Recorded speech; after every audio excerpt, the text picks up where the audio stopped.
you saw one of my recent TikToks, you would know that I'm in the market for a larger build volume printer, and I ended up getting down to the K2 Plus or the Peopoly Magneto X. Part of the process in deciding which of those printers I wanted to buy was I had to take the dimensions of these printers to see if it would fit in the space that I have for my printers. This is it. If it doesn't fit on these shelves, it can't be in the house.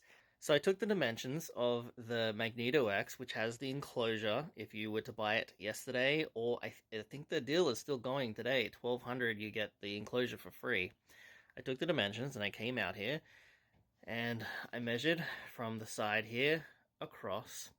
The idea was I would take one of these printers and put it in this space that I've cleared up for it over here, and essentially slam these printers all the way over, up against each other, pretty much, and the space that was left over here, would it fit? It truly seemed like it just barely wouldn't make it, so that would essentially mean that I've got to move two of these printers, and I clearly only have space for one. And so in my mind, I wrote it off, and I said, well, okay, that doesn't really fit, so I don't know how I would do that, but I was still determined to get a printer, so I went to the K2 Plus, and I took the dimensions of that, and I came out and I thought, oh, that's probably going to fit, because the Magneto X is just barely not fitting, and it's a rectangular printer. This is, the bed volume is square, and it's just up and down. So I measured it, it would fit. All the dimensions fit. So I'm thinking, okay, so I know that printer fits, okay?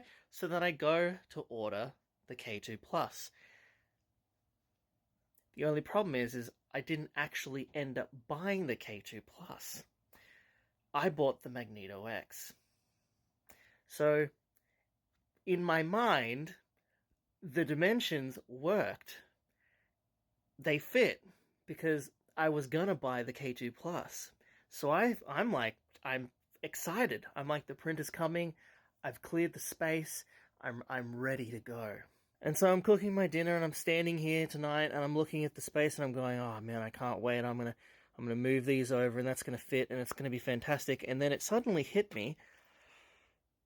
No, actually, wait a minute. The dimensions didn't quite work. I have to move two of these printers, and then dread sunk into my body.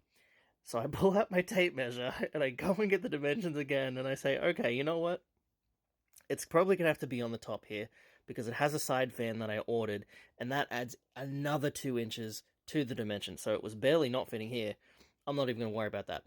If I take these two P1Ss and I, again, slam them together and I slam them over to the far corner over here, how much space am I going to have left? So I take my tape measure and I measure the width of the P1S, and I don't know if they're exactly the same, the X1C or the P1S, but I measure the P1S, and it's whatever it was, and I was like, okay, I got 2 of these, so I times it by 2, and I'm like, alright, how much do I need?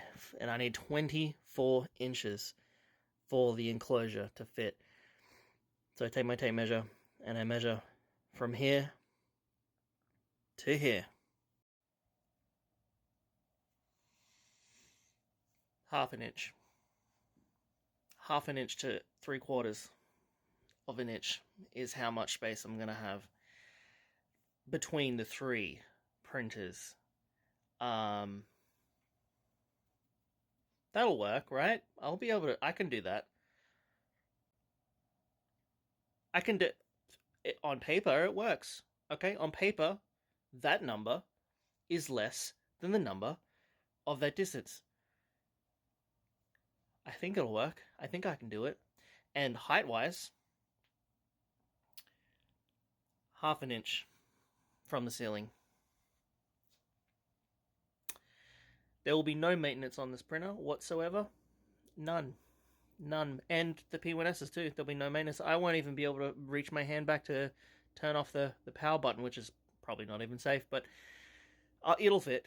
It'll fit. And it'll allow that fan to hang over the edge here, so that should work. I don't even know where I'm going to put the spool holder. It may be able to just sort of go over in this space of air, but half an inch, 3/4 of an inch, that to some people, half to 3/4 of an inch is, you could do a lot with that. So